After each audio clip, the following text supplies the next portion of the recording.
여러분 반갑습니다. 저는 디모데 22기고요.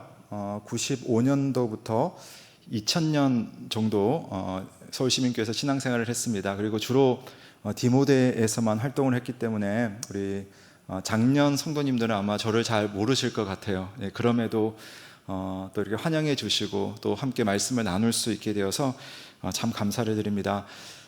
처음에 연락을 받고 디모데 키즈 말씀 집회가 있다고 해서 이게 뭔가 참 신기하기도 했었고요. 또 저를 불러주셔서 참 영광이었습니다. 학교를 졸업하고 나서 이렇게 강단에 서기는 제가 처음이거든요.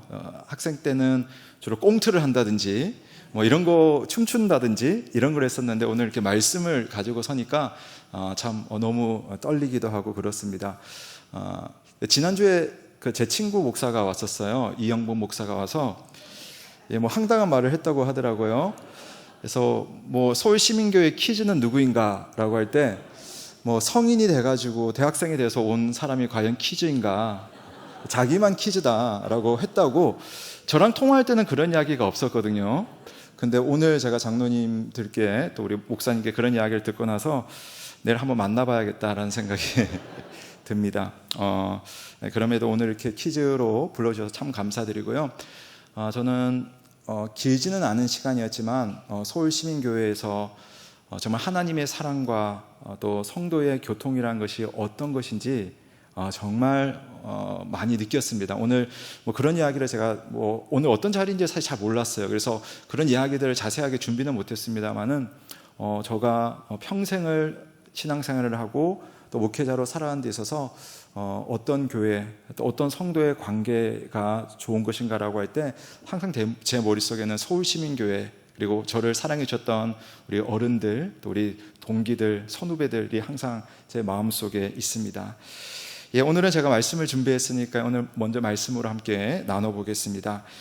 오늘 말씀이 꽤 길었죠. 그래서 제가 여러분에게 이 훌륭한 우리 선후배 목사님들이 계시고 또 이미 서울시민교회의 우리 목사님들이 참 너무 좋으시잖아요. 제가 차갑진 목사님이랑 우리 한 교회에서 같이 사역할 때 최 목사님 설교를 제가 정말 팬이었어요. 너무너무 좋아했습니다. 그래서 설교를 잘하시는 우리 목사님들 앞에서 다시 웬 목사가 와서 설교한다는 것이 참 부끄럽긴 하지만, 그래도 오늘 제가 제일 잘한 것 중에 하나는 여러분에게 가장 긴 설교 성경 본문을 읽게 해드렸다. 아마 여러분 기억하실 거예요. 아마 여기 나오신 목사님들 중에 김정년 목사가 가장 긴 성경 본문을 커버했다, 아마 이렇게 생각이 드실 겁니다. 자, 여러분, 성경 여호수아는 잘못 읽으면 참혹한 전쟁 이야기로 이해할 수도 있지만 이 본문의 행간을 우리가 잘 살펴보면 예수 그리스도께서 보여주신 생명과 또 섬김의 사랑이 가운데 있습니다. 신약 성경의 주제가 복음이듯이 여호수아의 주제, 그리고 나아가서 구약 성경의 주제 역시 우리를 구원하시는 하나님의 복음이에요. 그래서 오늘 읽은 말씀은 그 복음에 대한 이야기를 보려고 하는데요. 이 여호수아 말씀, 특히 오늘 읽은 말씀은요, 하나님의 복음에 대해서 상당히 특이하게 우리에게 접근을 하고 있습니다. 그 하나님의 복음이 어떤 복음인가를 오늘 좀 이해하기 위해서 제가 여러분에게 이 질문 하나를 좀 가지고 오늘 말씀을 쭉 들어주셨으면 좋겠다는 생각이 있습니다. 그것이 뭐냐면요, 누가 하나님의 백성입니까? 라고 하는 이 질문. 자, 이 질문을 가지고 오늘 말씀을 한번 들어보시면 좋을 것 같습니다. 오늘 이야기는요, 누가 하나님의 백성인가를 상당히 특이한 방식으로 우리에게 말해주고 있습니다. 여호수아 9장은 이렇게 시작을 합니다. 이 일 후에 요단 서쪽 산지와 평지와 레바논 앞 대해 연안에 있는 햇사람과 아모리 사람과 가나안 사람과 브리스 사람과 히위 사람과 여부스 사람의 모든 왕들이 이 일을 듣고 모여서 일심으로 여호수아와 이스라엘에 맞서서 싸우려 하더라. 하나님의 인도를 받아서 이스라엘 백성들이 가나안 땅에 들어왔습니다. 아시다시피 여리고성을 격파하고 또 어려운 일이 있긴 했지만 아이성까지 점령했다는 소식을 들으면서 가나안에 먼저 살고 있었던 가나안 족속들 가운데는 두려운 마음이 생겼습니다. 야, 이제 큰일 났다. 그래서 그 종족들끼리 모여가지고 이스라엘에 대항을 하자라는 그러한 마음을 합하게 되었습니다. 그런 종족 중에 오늘 말씀해 보면 히위 족속이라는 족속이 있었잖아요. 그 족속 중에 기브온이라고 하는 지역에 살고 있는 기브온 사람들이 있었습니다. 오늘 이야기의 주인공이죠. 이 사람들은요, 이스라엘에 대한 소식을 들은 다른 족속들이 힘을 합해서 이스라엘을 대항하자라고 할 때 그들은 다른 생각을 했어요. 저들의 하나님 여호와가 이 땅을 저들 이스라엘에게 주셨다. 그러니 우리는 그 이스라엘과 싸울 것이 아니라 이스라엘과 평화협정을 맺어야겠다. 이런 생각을, 이런 판단을 한 겁니다. 그래서 어떻게 하면 이스라엘을 설득해서 평화조약을 맺을 수 있을까 고민을 더한 다음 그것을 실행합니다. 자, 그 내용이 3절부터 15절까지의 내용이에요. 기본 사람들이 선택한 방법은 우선 우리가 가까운 곳에서 왔다는 사실을 숨기는 겁니다. 우리가 기본에서 온 기본 사람이라는 사실을 말하지 않고 저 멀리에서 우리가 왔습니다 라고 속이는 것이었습니다. 왜 그랬냐면은 하나님께서 모세를 통해서 이스라엘 백성에게 주신 명령 한 구절 때문입니다. 그 명령이 신명기 7장에 있는데 거기 보면 1절에 보면 너희 하나님 여호와께서 너를 인도하사 네가 가서 차지할 땅으로 들이시고 네 앞에서 여러 민족 헷 족속과 기르가스 족속과 아모리 족속과 가나안 족속과 브리스 족속과 히위 족속과 여부스 족속 곧 너보다 많고 힘이 센 7 족속을 쫓아내실 때에 내 하나님 여호와께서 그들을 너에게 넘겨 너에게 치게 하시리니 그때에 너는 그들을 진멸할 것이라. 그리고 그들과는 어떤 언약도 하지 말 것이요 라고 되어 있습니다. 그러니까 이스라엘 백성들이 가나안 땅에 딱 들어왔을 때 가나안에 사는 사람들과는 언약을 맺지 말라, 그들을 진멸하라라고 하나님께서 명령을 하신 겁니다. 이 이스라엘의 전쟁은 가나안 땅에 있는 죄와 우상 숭배에 대한 심판이었기 때문에 가나안 바깥에 있는 사람은 상관이 없어요. 근데 가나안 안에 있는 사람과는 언약을 맺을 수가 없는 겁니다. 그래서 기브온 사람들은 이스라엘을 속이기로 한 거죠. 우리는 이 땅에 사는 사람들이 아니라 저 멀리서 온 사람들입니다. 그리고 이것을 강조하기 위해서 변장을 하고 거짓말을 했던 것입니다. 우리가 다 읽었잖아요. 곰팡이가 생긴 오래된 빵을 일부러 마련하고 또 포도주와 허름해진 옷과 신발로 눈을 속이고 적당한 말로 귀도 속였습니다. 여호수아와 이스라엘 지도자들은 그들의 행색을 보고 그들의 말을 믿고 인도적 차원에서 평화 조약을 맺는 겁니다. 이제 가나안 정복 여정이 본격적으로 시작될 때에 이 기브온 사람들이 이 이스라엘 백성들과 이제 길을 함께 하는 거죠. 자, 그런데 얼마 있지 않아서 문제가 발생합니다. 사흘이 지나고 나서 이 이스라엘 백성들이 도착한 곳이 바로 이 기브온 사람들이 사는 자기들의 본 동네 기브온, 그비라, 부에롯, 기럇 여아림이었습니다. 자, 16절 말씀을 보십시오. 그들과 조약을 맺은 후에 사흘이 지나서야 그들이 이웃에서 자기들 중에 거주하는 자들이라 함을 들으니라. 사흘이 지나서야 알게 된 거고, 사흘이 지나서 그 기브온 사람들이 실제로 사는 땅까지 도착하게 되었습니다. 기브온은요, 거짓말로 이스라엘을 속여서 조약을 맺었고, 또 이스라엘은 하나님께서 명령하신 것과는 전혀 다른 결정을 내리고 만 것이잖아요. 말하자면 두 측 다 올바르지 않은 선택을 하고 말았습니다. 이게 바른 판단이라고 할 수가 없겠죠. 자, 그럼 이제 어떻게 해야겠습니까? 이쪽도 잘못됐고 이쪽도 잘못됐습니다. 여러분, 아까 제가 처음에 여러분에게 기억해 달라고 한 질문이 있죠. 누가 하나님의 백성입니까?에 대해서, 자, 오늘 이 본문을 통해서 하나님은 과연 어떻게 생각하시는가, 이걸 한번 보려고 합니다. 우선 이스라엘입니다. 하나님은 이스라엘 백성들에게 이렇게 말씀하지 않으셨을까라고 저는 생각을 합니다. 뭐라고 하셨냐면은, 실수해도 내가 택한 내 백성이니 다시 일어나거라 라고 이스라엘 백성들에게 하나님은 마음속으로 생각하셨을 것 같아요. 사실 처음에는 여호수아도 기브온 사람들에 대해서 의심을 했습니다. 그래서 이 사람들이 누구인지 확인하는 과정을 거쳤습니다. 하지만 기브온이 얼마나 사기를 잘 쳤든지 단순하지만 이 준비된 거짓말에 속아 넘어가고 만 것이죠. 그럴만했습니다. 하지만 성경은 그럴만했다 하더라도 그들이 얼마나 잘못했는지를 이렇게 콕 집어서 설명을 하는데요. 자, 9장 14절 15절 말씀해 보면 그들이 어떻게 할지를 여호와께 묻지 아니하였다. 그러면서 그들을 살리리라는 조약을 맺었다라고 그들의 잘못을, 이스라엘의 잘못을 콕 짚고 있습니다. 구약 시대에는 우림과 둠밈이라는 도구를 통해서 하나님의 뜻을 물을 수가 있었는데 이 여호수아와 다른 지도자들은 그런 과정을 거치지 않고 그냥 판단을 해버린 겁니다. 한마디로 여러분, 영적인 실수를 범했습니다. 그들이 기브온 사람이라는 사실이 드러나자 모든 이스라엘 회중들은 지도자들을 향해서 원망하고 불평을 하게 되는 거죠. 보십시오.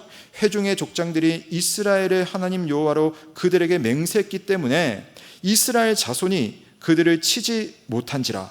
그러므로 회중이 다 족장들을 원망하니 라고 말을 하고 있습니다.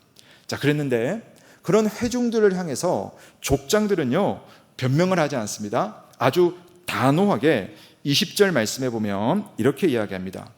우리가 그들에게 맹세한 맹약으로 말미암아 진노가 우리에게 임할까 하노니 이렇게 행하여 그들을 살리리라 하고 무리에게 이르되 그들을 살리라 하니 족장들이 그들에게 이른 대로 그들이 온 회중을 위하여 나무를 패며 물을 깃는 자가 되었더라. 여러분, 이스라엘 편에서는 분명히 실수했습니다. 하지만 그들은 실수했다고 해서 맹세를 번복하지는 않았어요. 또다시 실수하지 않으려고 했던 겁니다. 왜냐? 조약은 하나님 앞에서 맺은 것이기 때문입니다. 그래서 조약대로 기브온과의 이 평화 관계를 어쨌든 유지를 하는 겁니다. 기브온 사람들은 여리고의 라합처럼 하나님을 두려워하고 하나님 앞에 엎드린 사람들이었기에 그들의 믿음을 족장들은 인정을 해준 겁니다. 대신 나무를 패며 물을 깃는 자로 살도록 합니다. 이렇게 기브온 사람들은 이스라엘 백성들에게 들어오게 됩니다. 이스라엘은 분명히 실수했습니다. 그러나 실수했지만 여러분, 사람은 실수하지만 하나님이 실수하십니까? 실수하지 않으십니까? 실수하지 않는 하나님이잖아요. 이스라엘은 비록 실수했지만 하나님은 그 실수를 통해 하나님을 고백하는 이 기브온 사람들을 하나님의 나라 안으로 들어오게 하신 겁니다. 사랑하는 여러분, 믿음의 백성들도 이따금 실수를 합니다. 선택의 착오를 겪기도 합니다.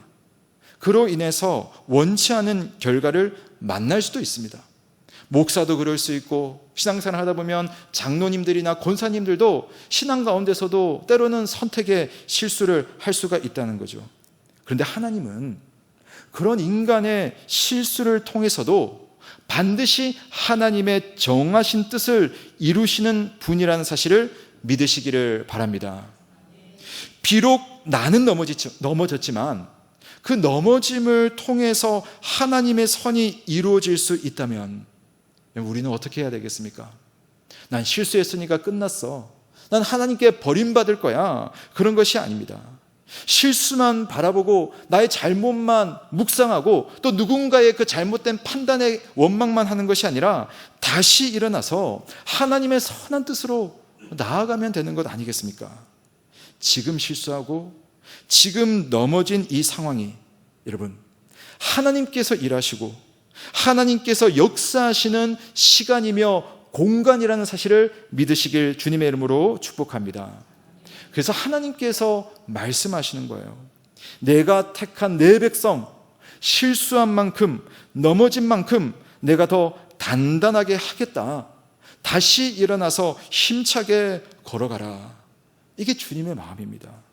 실수하는 이스라엘을 통해서 구원의 역사를 이루시는 하나님을 찬양하시길 바랍니다.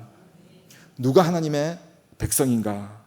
하나님께서 택하신 이 이스라엘을 용납하시는 것은 자기 백성을 이처럼 끝까지 사랑하시는 예수 그리스도의 마음을 오늘 이렇게 보여주고 있습니다. 우선 이스라엘을 통해서는 하나님께서 이런 마음을 보이셨어요. 자, 그렇다면 두 번째로 기브온 사람들을 한번 생각해 보겠습니다. 이 거짓말쟁이 사기꾼들이 하나님 백성들 사이에 이렇게 합류하는 것을 여러분, 우리가 어떻게 봐야 되겠습니까? 굳이 이런 사람들이 이스라엘 백성들과 함께 할 필요가 있겠습니까? 이런 거짓말쟁이들을요. 근데 하나님은 기브온 사람들을 바라보며 이렇게 생각하지 않으실까? 저는 이런 표현을 해봅니다. 내가 너를 기다렸단다. 내가 너를 기다렸단다. 하나님은 이스라엘이 아닌 이방인이라는 이유로 가난한 사람을 진멸하시지는 않습니다.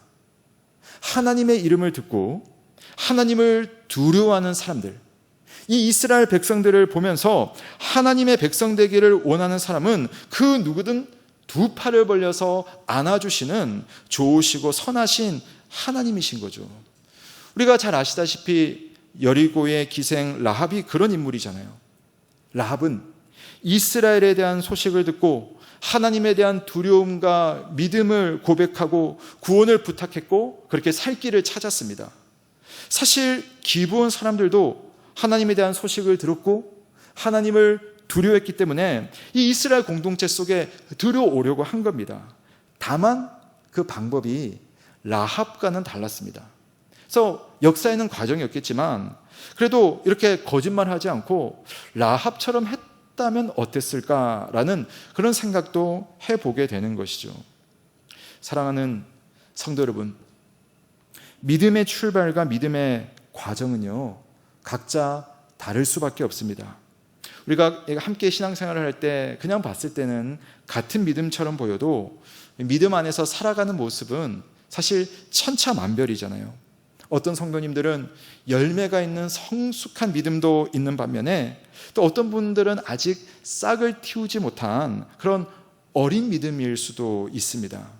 그러나 하나님을 향한 믿음, 예수 그리스도를 믿는 믿음을 가진 성도라면 믿음 그 자체가 하나님의 특별한 은혜라는 사실을 잊지 마시길 주님의 이름으로 축원합니다.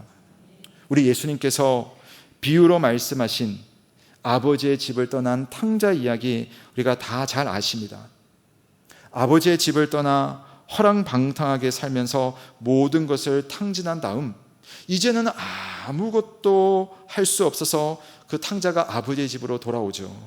돌아올 때 심정은 내가 아버지께로 가면 이제는 더 이상 아들로 돌아가는 것이 아니라 품꾼의 하나로 그냥 종으로만 그냥 배만 골지 않으면 좋겠다라는 심정으로 그렇게 집으로 돌아갑니다. 스스로 아버지께 죄를 지었다라고 생각을 하는 거죠. 그런데 그런 탕자가 만난 아버지는 종을 대하는 주인의 모습이 아니었습니다.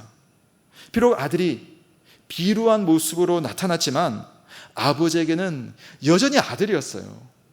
정말 나한테 유산 받아가지고 허랑방탕하게 살다가 적골로 나타났지만 그럼에도 불구하고 나를 찾아온 내 사랑하는 내 아들, 그래서 그 아들을 다시 만나려고 날마다 저 멀리 나가서 아들의 얼굴을 이제나 저제나 기다렸던 그 아버지였습니다. 그 아버지가 우리에게 하나님 아버지라는 사실을 우리가 얼마나 잘 알고 있습니까? 하나님은 자기 백성을 기다리시는 아버지이십니다. 어떤 인종이냐, 어떤 학벌을 가졌느냐, 얼마나 많은 소유를 가졌느냐, 어떤 세상의 업적을 이루었느냐, 어떤 옷을 입었다 할지라도 하나님의 품으로 찾아온 이들이라면 누구든지 안아주시는 사랑스러운 하나님 아버지가 우리의 하나님이심을 믿습니다.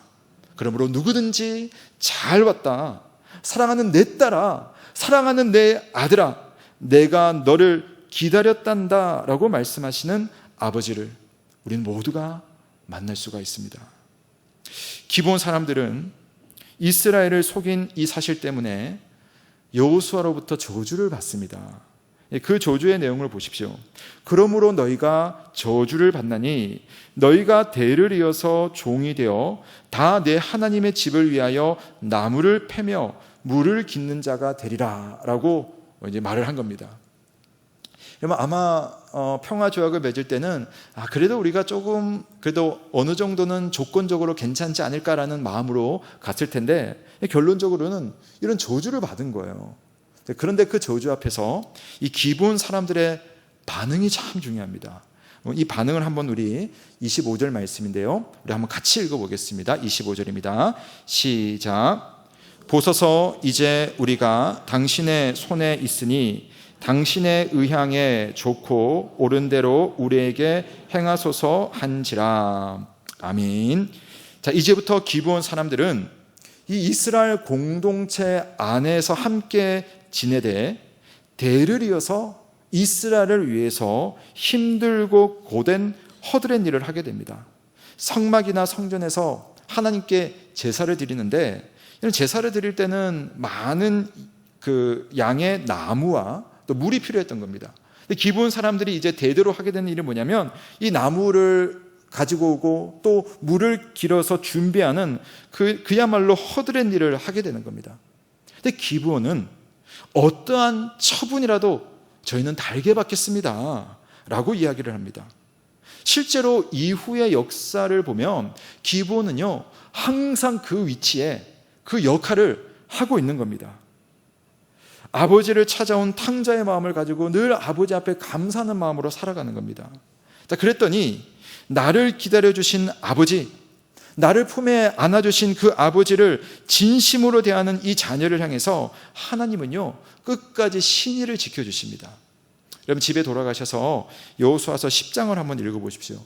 10장에 보면 이 기브온 땅에 정말 위험한 일이 닥칩니다. 그때 하나님께서 이스라엘 백성을 통하여서 이 백성을 구출해 주시는 그 신실하신 하나님의 모습이 나오고요, 또 먼 훗날 다윗의 시대에 이 사울 왕의 시대에 보면 사울 왕이요 이 기브온 사람들을 정말 죽여버리는 안타까운 사건이 일어나요. 근데 하나님께서는 이 기브온의 죽음에 대해서 안타깝게 여기면서 이 사울 왕에 대해서 징계를 내리고 그 땅에 기근을 내리심으로 기브온도 내 백성이다 라고 하는 것을 분명히 보여주십니다. 사랑하는 성도 여러분, 믿음 생활에는 나름의 답이 있습니다. 그러니까 우리가 정답처럼 가야 되는 그런 믿음의 길들이 있잖아요. 근데 안타깝게도 저도 그렇지만 우리는 항상 정답대로 살지는 못합니다. 성숙하지 못한 믿음을 보일 때가 있습니다. 정말 부끄러운 그런 실수도 하고 하나님 앞에 내가 정말 과연 설 수 있을까라는 그런 어떤 부끄러운, 성도 앞에도 부끄럽지만 하나님께 더 부끄러운 그러한 모습을 보일 때도 있습니다. 그러나 지금은 탕자와 같을지라도 우리가 다시 제대로 살고 싶다면, 다시 하나님의 은혜를 받고 싶다면 우리가 할 일이 있습니다. 그것은 바로 그래도 여전히 하나님께 나아가는 것, 예수 그리스도의 십자가 앞에 엎드리는 것입니다. 비록 지금은 자랑스러운 아들, 칭찬받는 딸이 아니어도 괜찮습니다. 하나님, 나를 종으로 삼으소서. 하나님, 저를 혼내주십시오. 그 말밖에 못한다 할지라도 우리가 고개 숙인 믿음으로 하나님께 나아가더라도 아버지 하나님은 그런 우리들을 따뜻하게 맞이하시는 아버지심을 믿으시기를 바랍니다. 잘 왔다. 내가 너를 정말 기다렸단다. 한번 안아보자 하시는 그 아버지가 우리들의 아버지라는 사실입니다. 저는 그 하나님을 오늘 설교의 제목처럼 바보들을 사랑하시는 하나님이라고 감히 그렇게 제목을 지어봤습니다. 어리석은 이스라엘도 또 사기꾼 같은 이 기브온 사람들도 하나님의 사랑에서 하나 제외되지를 않습니다. 이들과 다르지 않은 우리들도 하나님의 사랑으로 오늘 이렇게 그분 사랑 때문에 여기에 모여있지 않습니까?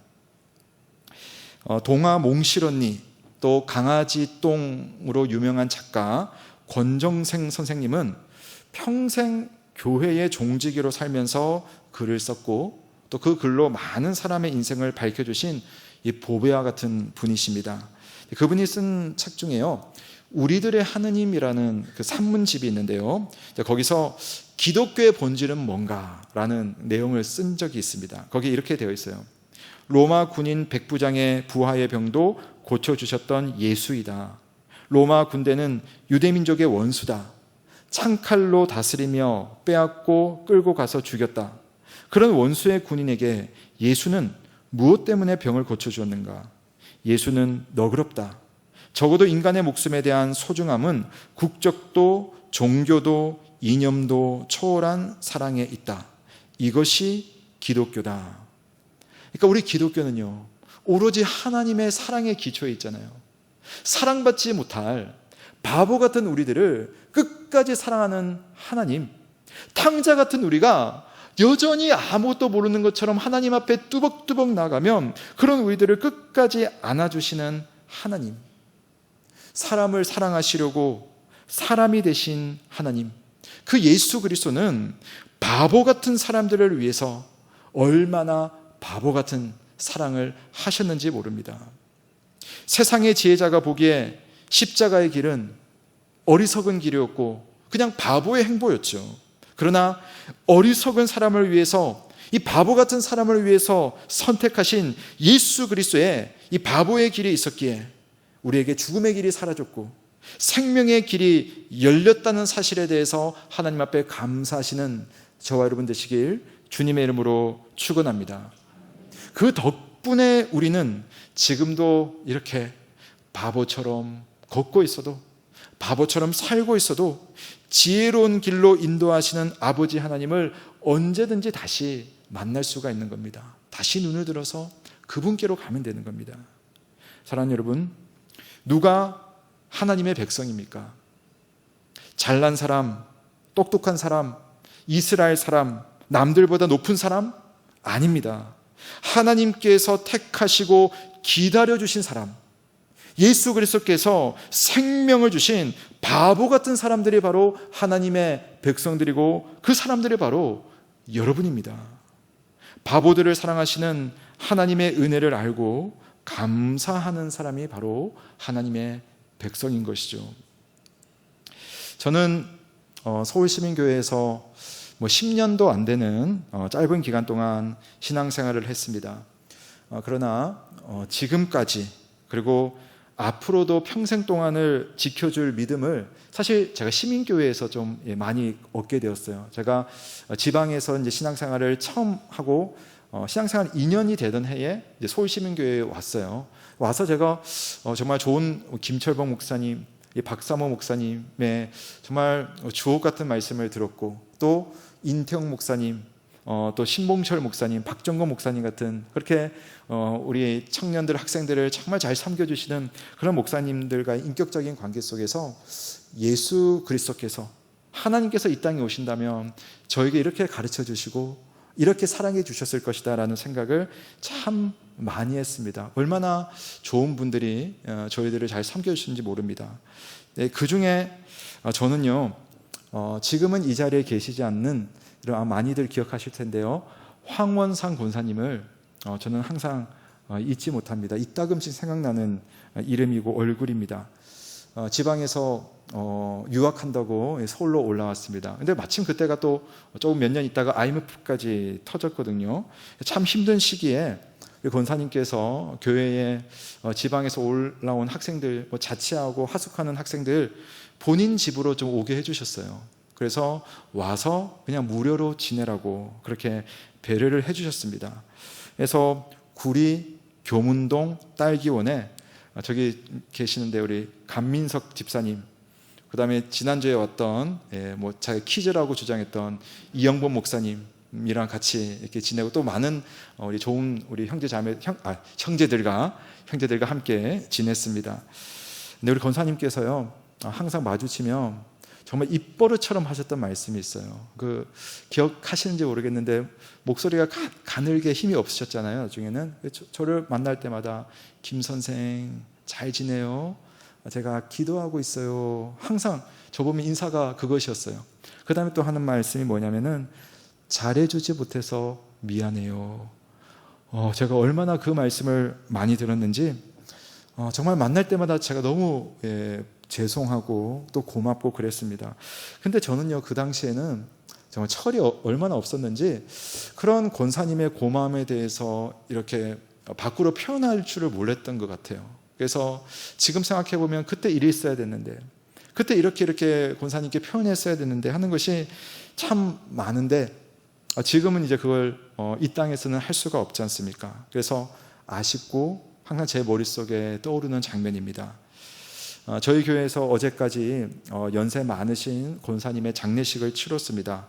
제가 사흘 동안 장례를 치르면서 항상 했었던 메시지는 뭐였냐면은, 천국에서 우리 권사님, 연세 많으신 권사님을 우리가 다 같이 만날 것이다 라는 그 말씀을 하면서요, 제가 오늘 서울시민교회에 올 거니까요, 사흘 내내 제가 정말 황원상 권사님이 계속 제 머릿속에 장례하는 기간 동안 계속 떠오르시더라고요.